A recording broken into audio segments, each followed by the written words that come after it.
All right, we're back again. And from the graphs that we looked at on our calculator, we can see that when both of those graphs start to repeat, that's a period of 2 pi. So starting at one peak, going to another peak, or going from one trough, the bottom of the graph, to another trough, the distance is 2 pi. Or if you're going from 1, 0 to the next, you got to be careful on this one, because if we're going from 1, 0 to the next 0, we're talking about from this 0 to this one, because that's when it starts all over again, because it goes up first, then down, and then back up again. So the period for both sine and cosine are 2 pi.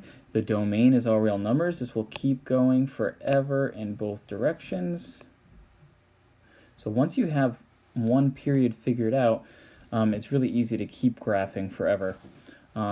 The range, the highest value and the lowest value is 1 and -1 for both graphs. Now, when we talked about odd and even earlier in the semester, the sine, which I drew up here, is symmetric about the origin, whereas cosine, which looks like this, is symmetric about the y-axis. So like this folds right on top of that. This folds right on top of that. So this is symmetric about the y-axis. This is an even function. Okay. Now, a lot of the stuff that we talked about with functions and transformations, stretching, compressing, both vertically and horizontal, are still true with trigonometric functions because it applies to all functions. Except trig functions are special in the fact that these words have, or these transformations have different names when we talk about trig functions. So when we talk about trig functions, it's no longer a vertical stretch or a vertical compression. It is the amplitude that we call it. All right, and it's called an amplitude because these sine and cosine functions are wave functions, they're called. And so when we talk about the amplitude, we're talking about how big the wave is.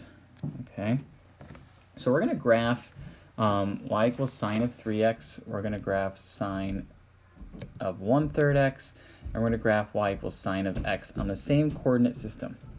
Okay, so I have a graph here, and I like to use sort of a wider graph than tall because of the functions you've seen, and this gives me plenty of room to sort of mark up my x-axis. Now, the x-axis for a sine function, y equals sine of x, or y equals, we're going to start with y equals sine of x. We'll do that in blue. Okay, y equals sine of x. X is the angle that I'm plugging into the function, and then sine is going to give me the y-coordinate of the circle that angle makes with the circle.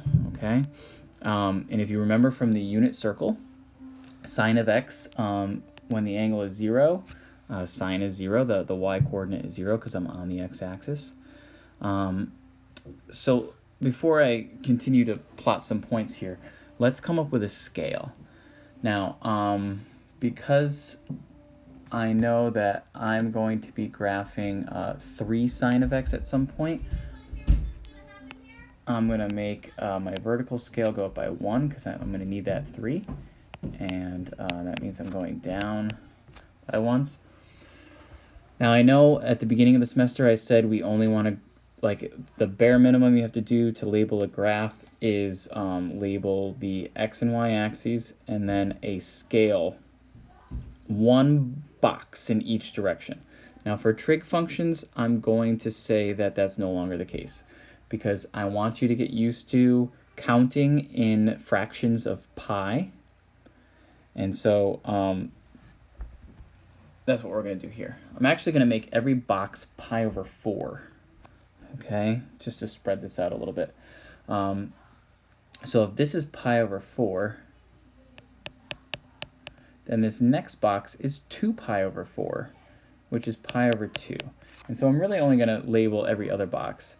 So then this is 3 pi over 4, and this is 4 pi over 4, which is just pi. and then this is 5 pi over 4, and then this is 6 pi over 4, which reduces to 3 pi over 2, and then this is 7 pi over 4, and then 8 pi over 4 reduces to 2 pi, and so on and so forth. Does that make sense? It might even be better. It looks like I have plenty of room here. It might even be better to go up by fractions of every other one be pi over 4, which means this box would actually be pi over 8, and then this one's pi over 4, but I'm still going to label every other box. So then this is 2 pi over 4, which is pi over 2, okay, and then 3 pi over 4, and then pi, because that's 4 pi over 4, and then 5 pi over 4, and then 6 pi over 4, which reduces to 3 pi over 2, and then 7 pi over 4, and look at that, exactly 2 pi. All right, so sine of x starts at 0, because the y-coordinate is 0 when the angle is 0, and then at pi over 2, this is the key point. So there's 5 key points that I need to know. Pi over 2 is where I equal 1, and then at pi I go back to 0, and then at 3 pi over 2 I'm at -1, and then at 2 pi I go back to 0. And so this is the bare minimum that I want. I want to know the key points. So there's 5 points that I want to, 5 points that I want to plot here.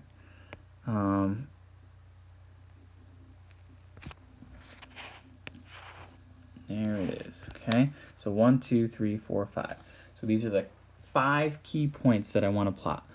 Now, once I have that pattern established, and I really don't need this, let's make this a little bit smaller. I really don't need this pi over 8 now. I can just keep working. The pattern is there. So it looks like every 1, 2, 3, 4 boxes, I'm going to be going down, right? And then I'm just following the pattern. So I was here, so I'm coming down. I'm working backwards. 1, 2, 3, 4. I'm in the middle.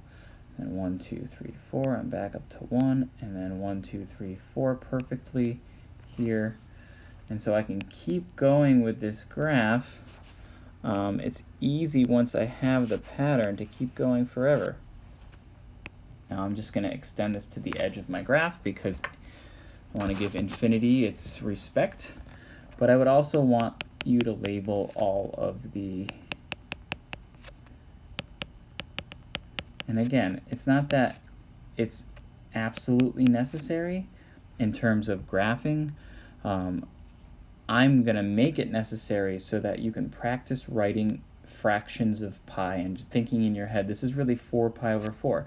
If my smallest unit is divided by 4, this is 2 pi over 4, 3 pi over 4, 4 pi over 4, and then -5 pi over 4. So it's really easy to think of it in fractions of pi if you keep going. So -6 pi over 4 reduces to 3 pi over 2. That's just dividing the numerator and denominator by 2. That's how I'm getting this reduction if you didn't understand it over here.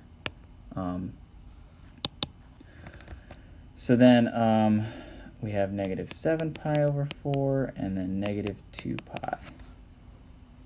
So there's sine of x.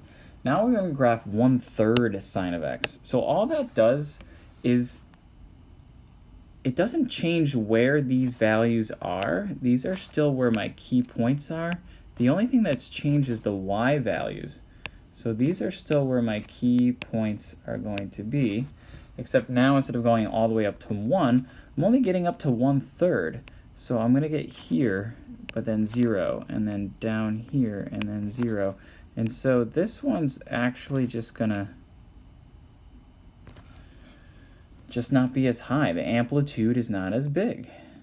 The size of the wave is smaller. And again, this value here is about 1/3. I did my best to graph 1/3. And then this one is -1/3. I know it doesn't look like that on the scale. Okay, but, use your imagination. And then, so that was y equals 1/3 sine of x. And then in green, let's do y equals 3 sine of x. So the only thing that changes again is these are still where the key values are going to happen, because there's nothing here telling me to shift left or right. Okay? There's no compressing, there's no stretching horizontally, just vertically here. And so now this is going to go up to 3, to 0, to -3, and to 0. And this is actually how I want all my graphs to look. Is I'm going to pick the scale that's going to make my graph go all the way to this third line on my graph paper. Third line up. This is typically where I'm going to pick my scale, because I want to fill the graph as much as I can. And I'm going to pick my horizontal scale so that I get one period going almost to the edge of the graph. Okay?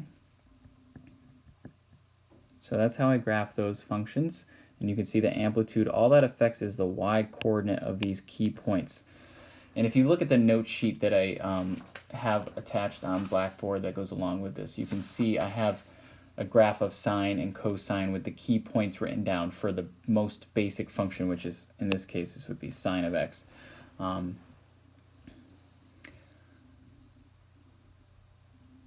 right, so I'll see you in the next video.